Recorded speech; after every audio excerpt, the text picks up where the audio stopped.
Maria Garner's ex killed their baby. And this was from domestic violence. And now Maria helps other domestic violence victims. It was June 2021 when Maria Garner married nurse practitioner Stephen Clare. The now 51-year-old man would go on to shoot her 5 times and murder one of their 2 infant daughters less than 2 years later. On April 10th of 2023, Clare tried to attack all the children he and 29-year-old Garner shared, including her 2 sons from a previous marriage and their 2-year-old daughter, Rosalia, whom he critically injured. Clare had also killed their 11-month-old baby, Willow. Garner had divorced him 4 months earlier, but he had won joint custody of the girls, despite Garner's reports of abuse. Garner's elder sons had managed to escape through a window and find refuge at a neighboring house, cutting themselves on shards of broken glass in the process while their mother screamed for help. Rosalie and Garner were rushed to the hospital by emergency responders, their state of consciousness so precarious that Garner told Newsweek she was sure they were going to die. Miraculously, both survived and have since made strong recoveries. Willow, who was just 2 days shy of her first birthday, was less fortunate and died shortly after being stabbed during the attack. Willow's father now faces a life behind bars after being found guilty of capital murder. While her mother, Garner, had made it her life's mission to increase legal support for victims of domestic abuse. Garner wants the world to know that her ex-husband did on April 10th, and how the harrowing pain he has caused could have been prevented if his earlier behaviors had been assessed more diligently. Her grief is palpable, but she wants it to be a force for change and good. Willow was so loved, and her siblings miss her dearly. Stephen was jealous of the girls, and if anything, it took my attention away from him. His love was just a dangerous obsession, and our photos haunt me. He liked to take photos while kissing my cheek, which was the same cheek he put a bullet through. That side of my face is still numb. Claire had harassed and abused Garner for years, and Garner said that Willow would still be here if she had received more professional support when she had vocalized her fears. I called the local domestic violence center and told them what's happening. I want a protective order and for help from their legal department. They told me they couldn't help me because I didn't have a police report. And the police wouldn't make a report because at that point there had been no physical violence, said Garner. In Texas, it's either physical violence or nothing. It's a hallmark of abuse. Garner had met Claire in a bar in October of 2017, just 2 weeks after she had finalized her divorce from her husband. Bogged down by the breakup, Garner headed out with friends in search of some fun and perhaps a harmless fling. I thought he was kind of nerdy and weird, but I took his phone number, Garner said. Although her first divorce had been amicable, Garner was stunned by how quiet her life had become once she had to share custody of her 2 boys with her ex-husband, and her newfound loneliness pushed her towards Claire. Soon his unconventional behavior took a darker turn. He would ghost me when we made plans. He'd start arguments with me before we even became a couple. I'd tell him, don't call me again, but he'd really persistent and beg for second and third chances. He'd say all the right things, and I had a hard time saying no. Garner carried on dating Claire, and they welcomed their first child, Rosalia, in August of 2020, marrying in an intimate backyard ceremony with friends and family later that year. The pair plodded along with married life. Garner warmly, and Claire less so, as his concerning behavior slowly escalated. It was as though he had 2 separate personalities. He had the ugly personality that caused arguments, said horrible things, and was controlling, but he had a sweet side too. By January of 2023, Garner had enough, having found the strength to divorce, but still had to share equal custody of their 2 young daughters with Claire. About 6 months before the attack, he'd been stalking me and driving past my house at least 20 times a day. I would go somewhere without the girls, and he'd say that someone saw me. I went to a dinner where a man who I didn't know was sitting near me, and Stephen found out about this and questioned me on it. He also started to exhibit erratic behavior. I wouldn't hear from him for days, and then all of a sudden he'd call me and start shouting. He mentioned that if he had to line all of our children up in front of a firing squad, he would only save Rosalie. He previously kicked me out of the house when I was 36 weeks pregnant with Willow, and he joked that he'd kidnapped me. He said dark things about himself. She had called the authorities on multiple occasions to report Claire's own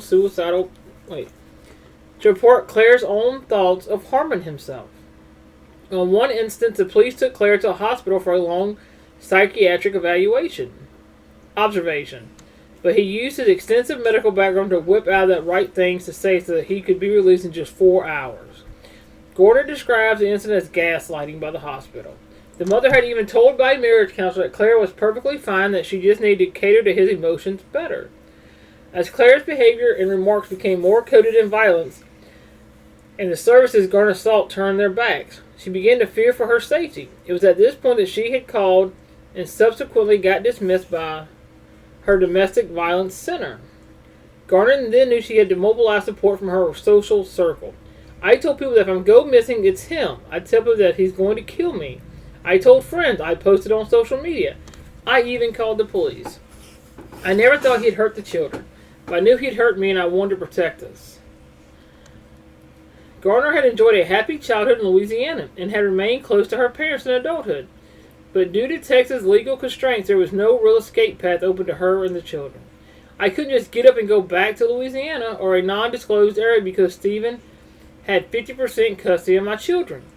That's the standard order for fathers in Texas. If I took my kids and fled, I would be given a parental kidnapping sentence, and the children would have been placed solely under his care.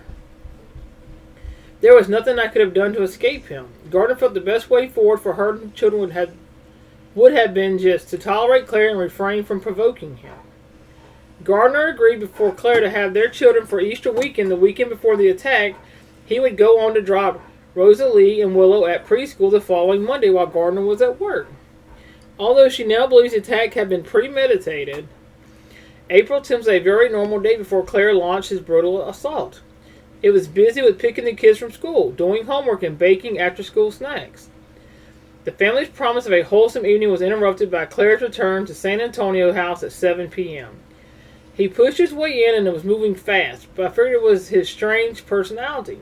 He hates animals, Christmas, and family gatherings. Anything that brings people happy, he despises.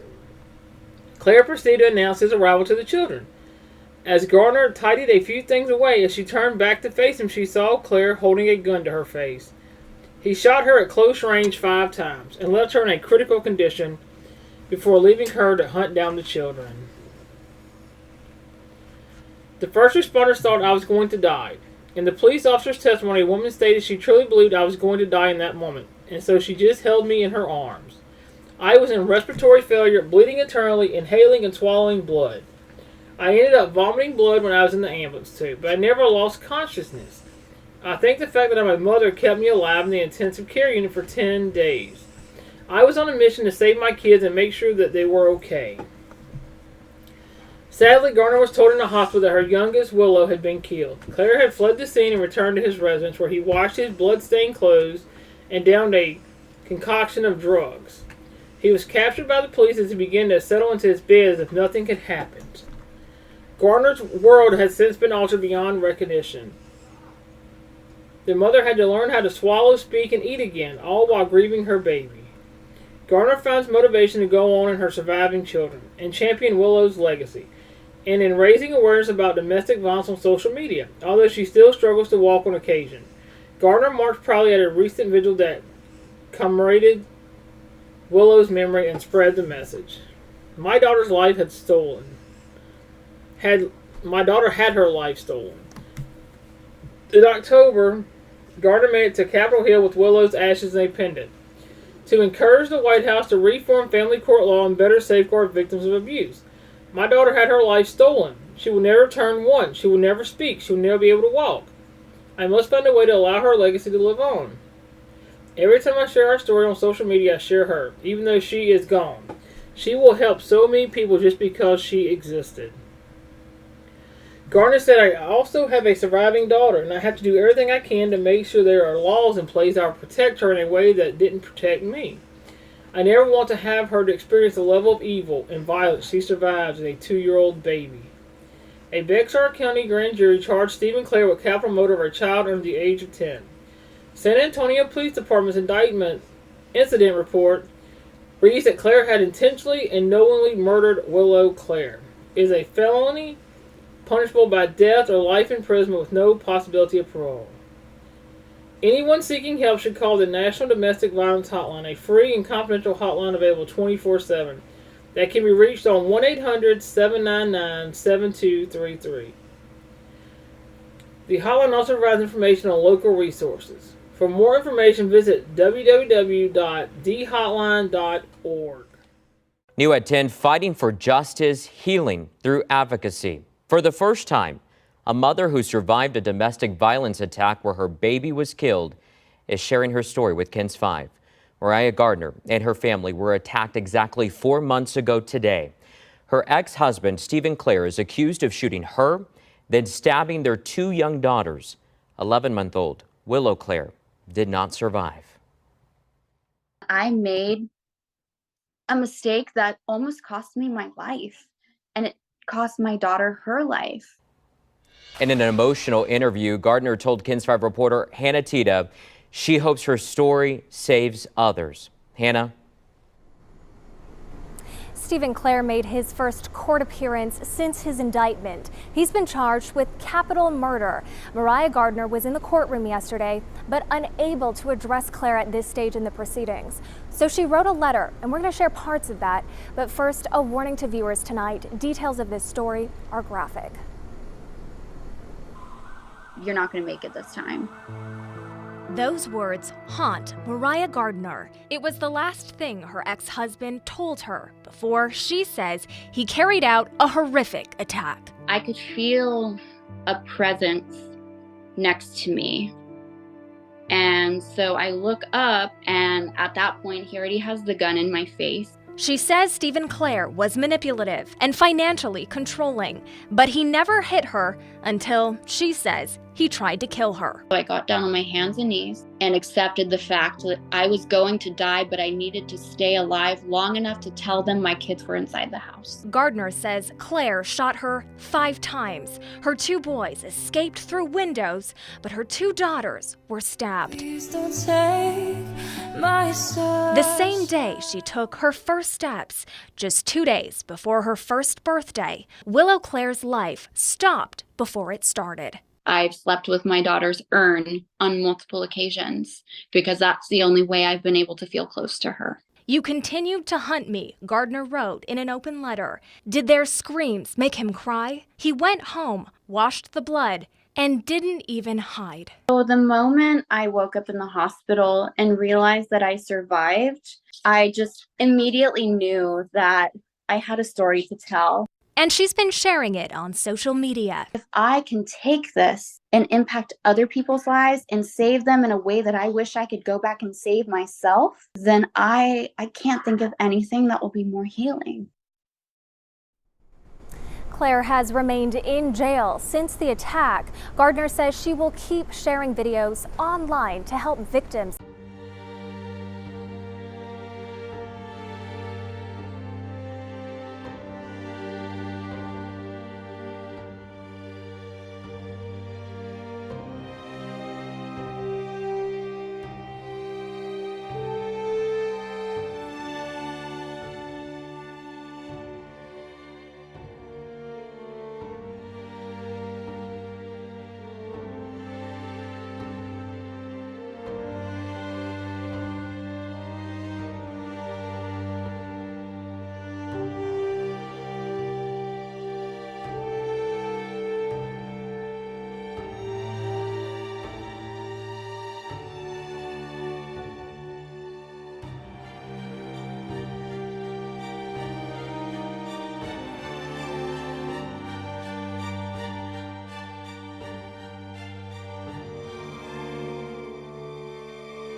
Violence homicides jumped this year in Bexar County. And meantime, today, new grim numbers released from the Texas Council on Family Violence. They say last year more than 200 Texans were killed, and that number doesn't include violence against children or parents. Tonight, a local survivor is hoping to prevent others from experiencing a loss like she has. KENS 5 reporter Hannah Tita introduces us to the Willow Grace Foundation. I know.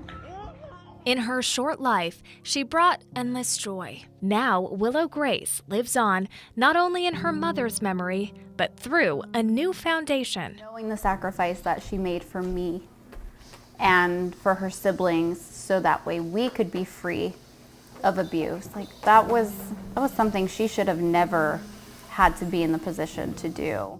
In April of 2023, police say Stephen Clare brutally attacked his ex-wife, Mariah Garner, and two of their children, Willow and Rosalie. Mariah and Rosalie miraculously survived, but Willow, who was just 2 days shy of her first birthday, has now been gone longer than she lived.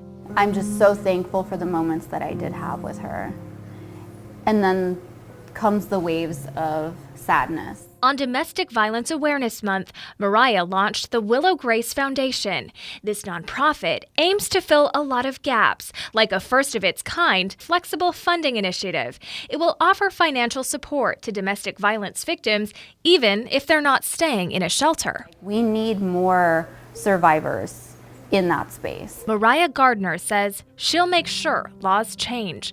Willow Grace will make sure there's safety for survivors.